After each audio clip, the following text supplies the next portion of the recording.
नमस्कार दोस्तों, आज हम लोग फिर से एक नए टॉपिक को लेकर उपस्थित हैं। इस टॉपिक का नाम है भारत बांग्लादेश संबंध वर्तमान संदर्भ में। इस टॉपिक में हम लोग बांग्लादेश की ऐतिहासिक पृष्ठभूमि के साथ साथ बांग्लादेश के विशेषता और वर्तमान संदर्भ में भारत और बांग्लादेश के बीच किन बिंदुओं पे सहयोग का है और किन बिंदुओं पे विवाद का है, इन मुद्दों पे आज हम लोग चर्चा करने जा रहे हैं। चलिए चर्चा आरंभ करते हैं। सबसे पहले देखें, जब पाकिस्तान बना था तो उस समय पाकिस्तान दो भागों में था। एक पूर्वी पाकिस्तान जो आधुनिक बांग्लादेश और एक पश्चिमी पाकिस्तान जो वर्तमान का पाकिस्तान है। वर्ष 1948 की घटना है। वर्ष 1948 में पाकिस्तान की सरकार के द्वारा बंगाली लिपि के यानी बांग्ला लिपि के प्रयोग को वर्जित किया जाता है। यानी प्रतियोगिता परीक्षाओं या रेल के टिकटों या डाक टिकटों या फिर सिक्कों पर बंगाली लिपि के प्रयोग को क्या किया गया, बैन कर दिया गया, जिसके कारण वहां पर पूर्वी पाकिस्तान में यानी आधुनिक बांग्लादेश में एक विवाद उत्पन्न हो गया। और इसी वर्ष क्या किया गया, वर्ष 1948 में उर्दू भाषा को राष्ट्रभाषा का दर्जा दे दिया गया। इससे विवाद और उत्पन्न हुआ। इसके विरोध में 23 जून 1949 को पूर्वी पाकिस्तान में अवामी मुस्लिम लीग का गठन होता है। आगे चल के अवामी लीग में वर्ष 1953 में मुस्लिम शब्द को हटा दिया जाता है। इसके बाद वहां पर पूर्वी पाकिस्तान में लोकतांत्रिक प्रक्रिया प्रणाली संबंधी विवाद उत्पन्न होता है। आगे ये विवाद भाषा और लोकतांत्रिक प्रक्रिया का विवाद जो है गहराता चला जाता है। वर्ष 1970 आते आते यह विवाद और चरम पे पहुंच जाता है। मार्च 1941 में पूर्वी पाकिस्तान में यानी आधुनिक बांग्लादेश में मुक्ति वाहिनी सेना का गठन किया जाता है।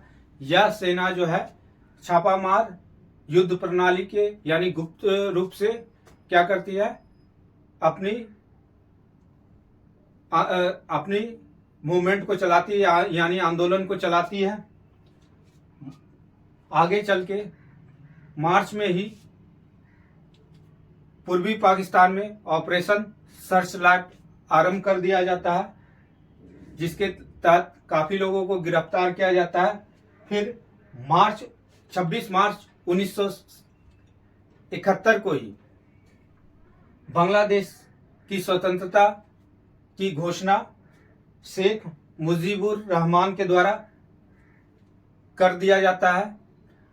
और वर्तमान में भी बांग्लादेश में स्वतंत्रता दिवस जो है 26 मार्च 1971 को किया जाता है, जब 2-3 दिसंबर 1971 को पूर्वी पाकिस्तान पे भारत के साथ लड़ाई आरंभ हो जाती है पाकिस्तान की सेना के साथ। और हमारे सैनिक के द्वारा 16 दिसंबर 1971 को पूर्वी पाकिस्तान को आजाद कर दिया जाता है। तो उस दिन से बांग्लादेश एक स्वतंत्र देश के रूप में अस्तित्व में आ जाता है। और इसी दिन को हम लोग विजय दिवस के रूप में मनाते हैं।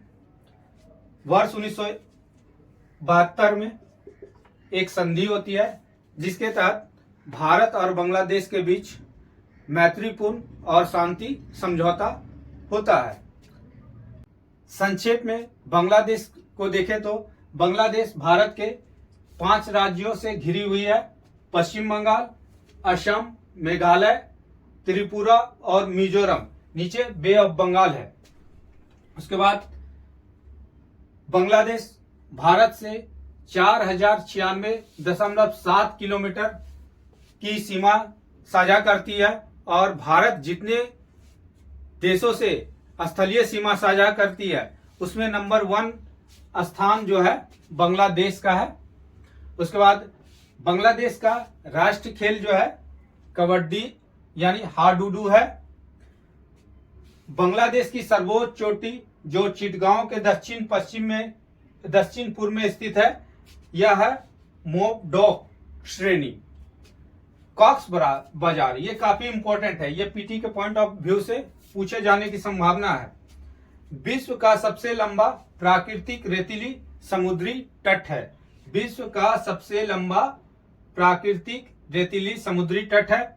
फिर स्ट्रेटेजिक लोकेशन में देखें तो चिकन नेक गलियारा बांग्लादेश के उत्तर में स्थित है और यहीं से हम लोग नॉर्थ ईस्ट के लिए यानी पूर्वोत्तर राज्यों के लिए आवागमन करते हैं। उसके बाद तीस्ता नदी बांग्लादेश के उत्तर में स्थित है और ये ब्रह्मपुत्रा की सहायक नदी है। जब ब्रह्मपुत्रा बांग्लादेश में इन करती है तो ये जमुना की नदी के नाम से जाना जाता है। इसे पद्मा जो है, जब गंगा की मुख्य धारा बांग्लादेश में एंट्री करती है यानी प्रवेश करती है तो ये पद्मा के नाम से जाना जाती है। उसके बाद मेघना, जब बांग्लादेश में जमुना पद्मा यानी ब्रह्मपुत्रा और गंगा की संयुक्त धारा मिलती है तो इसे मेघना नदी के नाम से जाना जाता है। भारत बांग्लादेश के वर्तमान संदर्भ में देखें तो सहयोग के पक्ष में संपर्कता अति आवश्यक है, क्योंकि भारत अपने पूर्वोत्तर राज्यों यानी असम, मेघालय, त्रिपुरा, मिजोरम आदि राज्यों से केवल चिकन नेक गलियारा जो दार्जिलिंग के आसपास स्थित है उसी से ही संपर्क बनाए रख सकता है। लेकिन जैसे ही हम बांग्लादेश से अच्छे सहयोग बनाएंगे तो हमें त्रिपुरा, मिजोरम आदि रास्तों जाने के लिए हम ढाका होते हुए कोलकाता से इधर से बीच से निकल जाएंगे, जिससे हमें ये चिकन गलियारे से जो रूट होके हम जाते हैं इधर जाने में काफी समय लगता है, यह समय काफी कम हो जाएगा। इसलिए हमारे लिए बांग्लादेश से संपर्कता बनाए रखना काफी आवश्यक है। साथ ही व्यापार और निवेश के लिए भी संपर्कता काफी महत्वपूर्ण है। इसके लिए हम लोगों ने वर्ष 1999 में कोलकाता ढाका बस सेवा आरंभ किया। फिर 2001 में ढाका अगरतला बस सेवा आरंभ किया। 2008 से कोलकाता और ढाका के बीच रेल सेवा, मैत्री रेल सेवा, ये काफी इंपॉर्टेंट है, पूछा जा सकता है जब पीटी पॉइंट ऑफ व्यू से, सेवा आरंभ की। फिर 2017 में कोलकाता व खुलना के बीच बंधन रेल एक्सप्रेस चलाया गया था यानी रेल सेवा आरंभ किया गया था। फिर 2021 में जलपाईगुड़ी व अखुरा के बीच मिताली से रेल सेवा आरंभ की गई। नवंबर 2023 में अगरतला और अखुरा रेलवे के बीच रेल लाइन का उद्घाटन किया गया।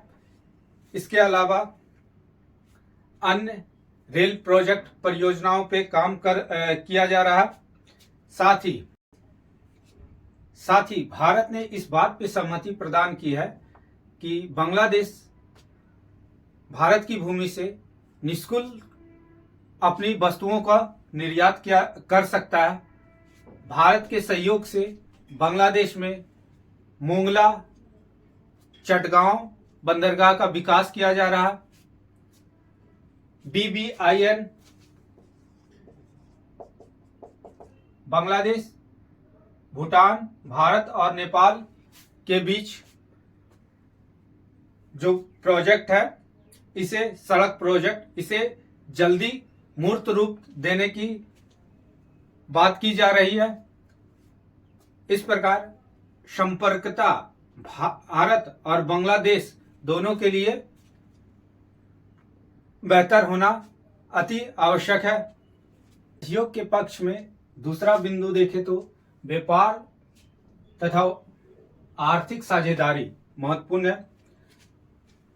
भारत एशिया में बांग्लादेश के निर्यात का सबसे बड़ा बाजार बन गया है। मतलब बांग्लादेश के द्वारा जितने भी एशिया में निर्यात किए जाते हैं उसमें नंबर 1 निर्यात करने का स्थान कौन सा है? भारत है।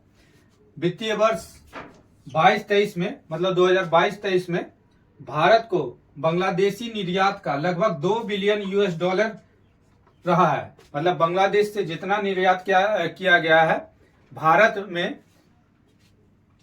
लगभग 2 बिलियन यूएस डॉलर का रहा है।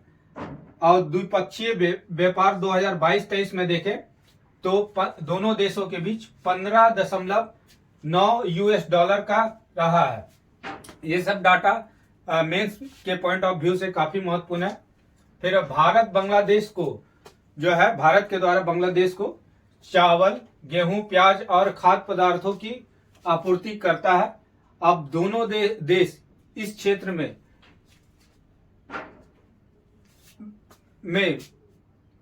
आगे प्रगति करने के लिए, यानी व्यापार को बढ़ावा देने के लिए व्यापक आर्थिक साझेदारी समझौते पर हस्ताक्षर करना चाहता है, यानी कॉम्प्रिहेंसिव इकोनॉमिक पार्टनरशिप एग्रीमेंट दोनों देश एक दूसरे के साथ करना चाहता है। तीसरा महत्वपूर्ण बिंदु सीमा प्रबंधन यानी बॉर्डर मैनेजमेंट का है।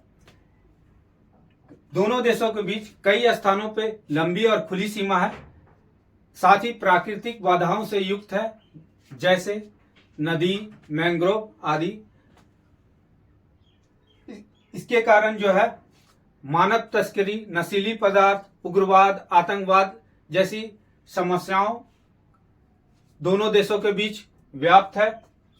16वां संविधान संशोधन के माध्यम से दोनों देशों के बीच एक भूमि विवाद संबंधी समझौता हुआ और सीमा प्रबंधन को गति प्रदान किया गया।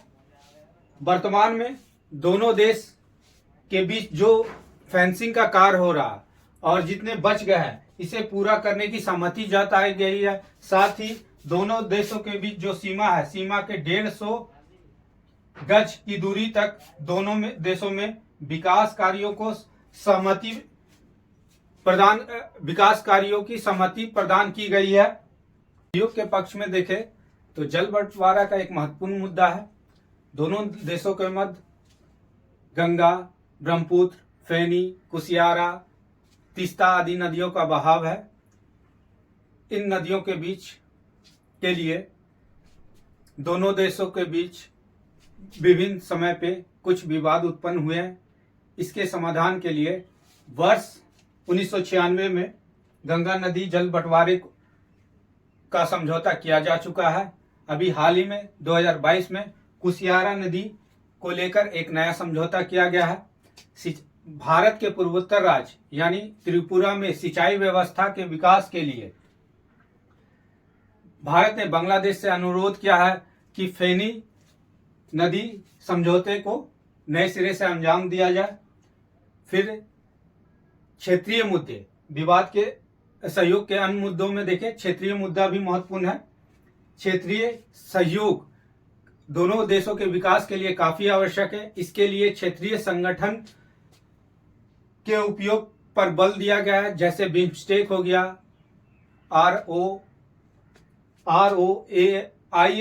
ROARAM यानी इंडियन ओशियन रिम्स एसोसिएशन आदि को।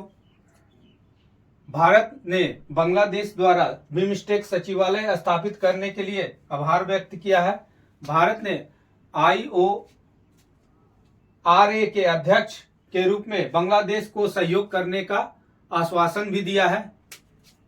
ऊर्जा के क्षेत्र में बांग्लादेश अपनी ऊर्जा की आवश्यकताओं की पूर्ति के लिए भारत पर निर्भर है।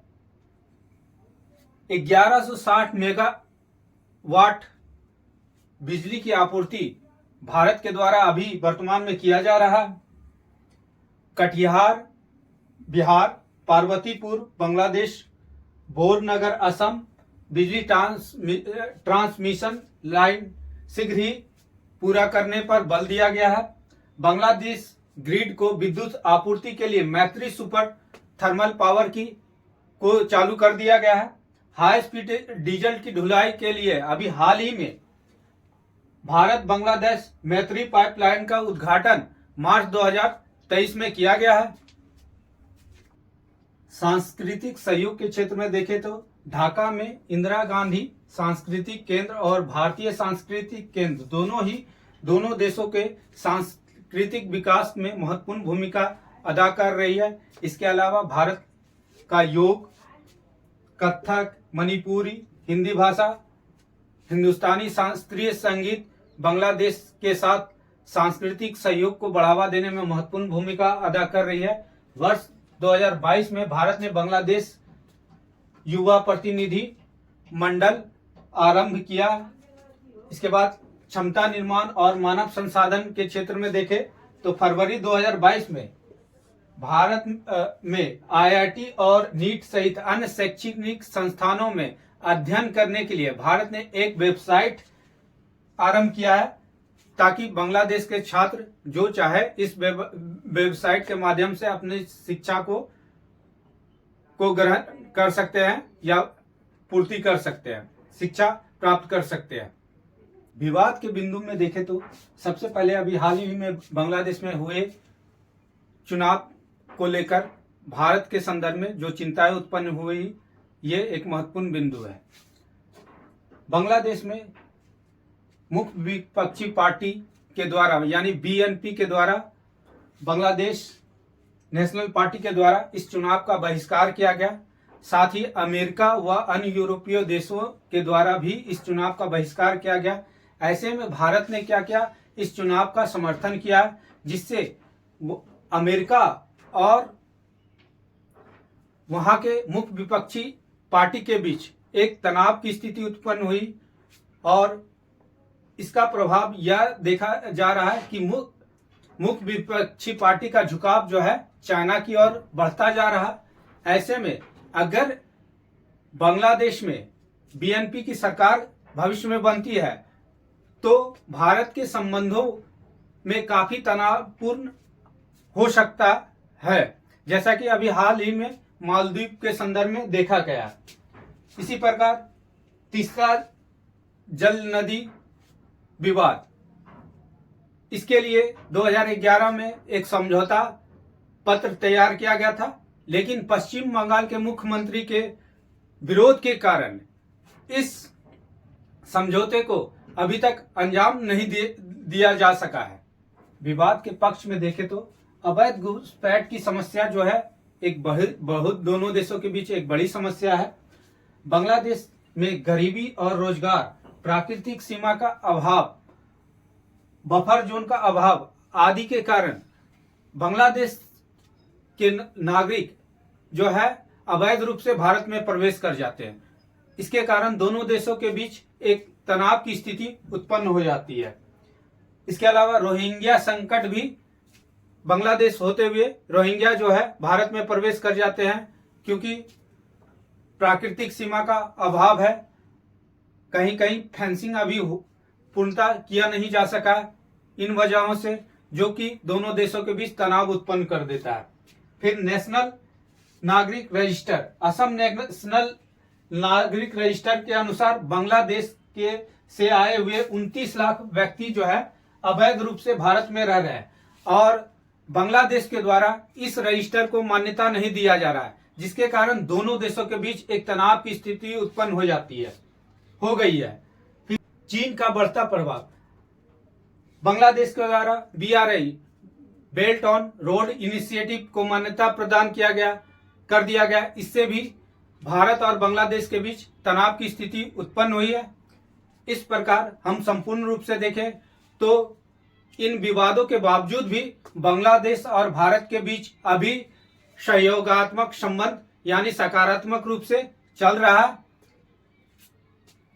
इस प्रकार आज हम लोग बांग्लादेश के संदर्भ में महत्वपूर्ण बिंदुओं पे चर्चा की है। आने वाले वीडियो में फिर से एक नए टॉपिक को लेकर उपस्थित होंगे। तब तक के लिए धन्यवाद।